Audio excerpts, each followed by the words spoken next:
Alicia se encontró encaramada sobre la repisa de la chimenea, aunque no recordaba cómo había llegado hasta ahí. Efectivamente, el cristal del espejo se estaba disolviendo, deshaciéndose entre las manos de Alicia, como si fuera una bruma plateada y brillante. Un instante después, Alicia había pasado a través del cristal y saltaba ligeramente dentro del cuarto del espejo. Se acercó inmediatamente a ver si había fuego encendido en su chimenea y con gran satisfacción comprobó que, efectivamente, estaba encendido y ardía como el que había dejado tras de sí. Hoy os voy a confesar un secreto. Y es que la mitad del tiempo que paso en realidad no estoy en la realidad. Es un tema un poco extraño de explicar, pero parte de él, la mayoría de mis textos, de mis mensajes, y creo que es bonito que sepáis un poco más de mí. Desde que era muy pequeña siempre he dicho que vivo al otro lado del espejo, y en principio solo era una frase, era una forma de decirle al resto de personas que no me sentía muy ligada a la realidad, a las personas que deberían ser mis amigos.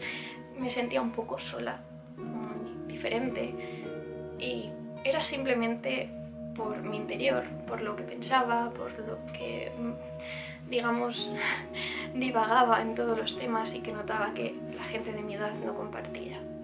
Nunca ha sido porque fuera más inteligente, ni ningún tipo de cosa que me hiciera superior, ¿me entendéis? Es algo de cómo percibimos nuestro entorno. Y yo siempre he pensado o he sentido que mi forma de ver las cosas no era la adecuada, digamos. No digo que sea algo que esté mal, sino que es especial y eso hace que muchas veces no pueda comprometerme tanto con la gente como que debería o como se espera de mí, y eso me ha causado muchos problemas. La cuestión es que la idea de vivir al otro lado del espejo con el tiempo evolucionó a crear una subrealidad. No es un mundo imaginario, o sí, pero no es algo como real. Sé que no existe, pero es un mundo en el que paso bastante tiempo, al menos mi cabeza. Digamos, para que sepáis las cosas así más extrañas al principio, que si no me estáis dirigiendo la palabra, normalmente mi mente está en la subrealidad.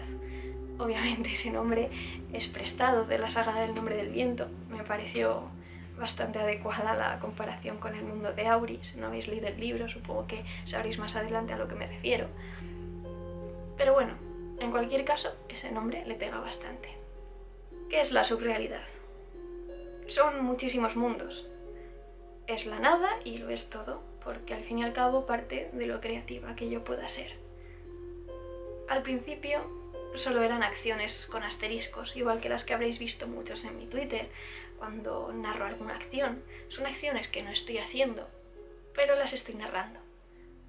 Y entonces en algún momento mi mente conectó con esas acciones, entonces me imaginaba haciendo cosas que no estaba haciendo realmente. Era bastante entretenido, podía crear historias, no tenía que escribirlas, y bueno, la verdad es que me entretenía bastante, sobre todo a la hora de dormir. Antes de dormir, mi mente se ponía a vagar por un montón de tramas de fantasía y sí, eso me ayudaba a dormir. Pero poco a poco esa idea fue evolucionando y fue cada vez más lejos. Cuando las cosas van mal a mi alrededor, cuando estoy dolida con la gente, cuando me siento más sola o cuando las cosas van muy mal en el mundo, por ejemplo con guerras, con atentados, con tsunamis, catástrofes naturales de cualquier tipo, entonces desconecto bastante. Y muchos de mis textos están ambientados en esa subrealidad. Son escenarios que imagino, pero mientras los escribo los estoy viviendo. Es la diferencia que creo que es más sustancial en cuanto al resto de creaciones.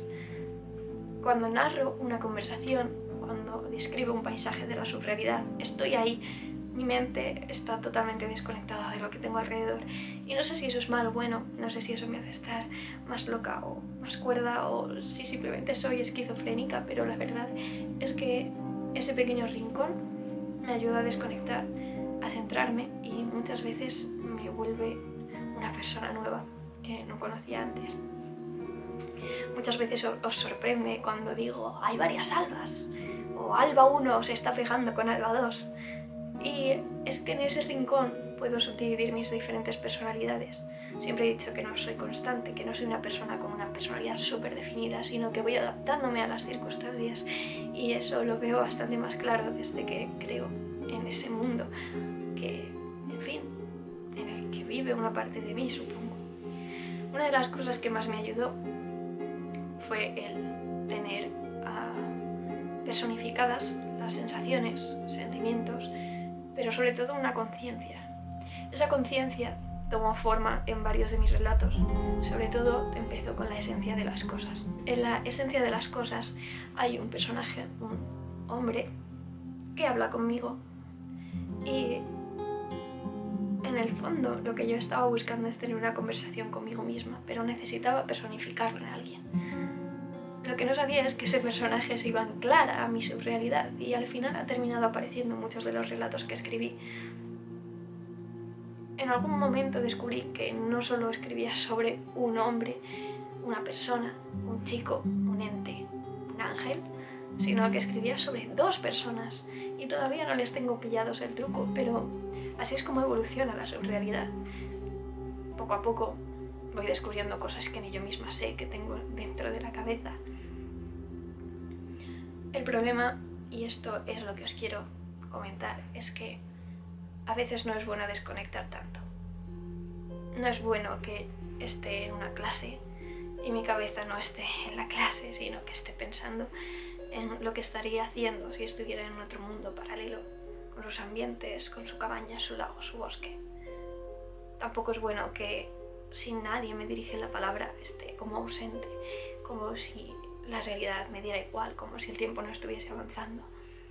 Y es cierto que en un microsegundo puedo haberme inventado una historia entera, puedo haber tenido una conversación interesantísima con ese chico que vive ahí, que en realidad soy yo, son conversaciones conmigo misma, pero me estoy perdiendo muchas cosas.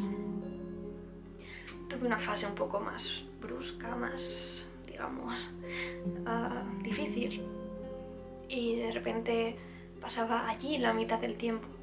Estaba sentada en una silla y a lo mejor vosotros no lo habríais notado, pero yo no estaba percibiendo nada de aquí.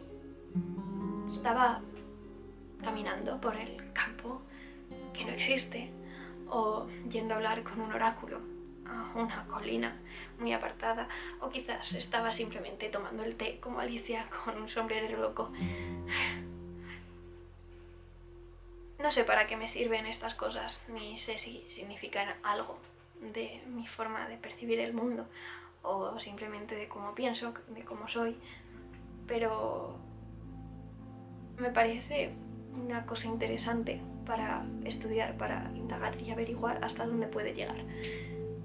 Por ahora a mí me está siendo útil, y mientras no caiga en huir a ese mundo, espero que todo esté bien.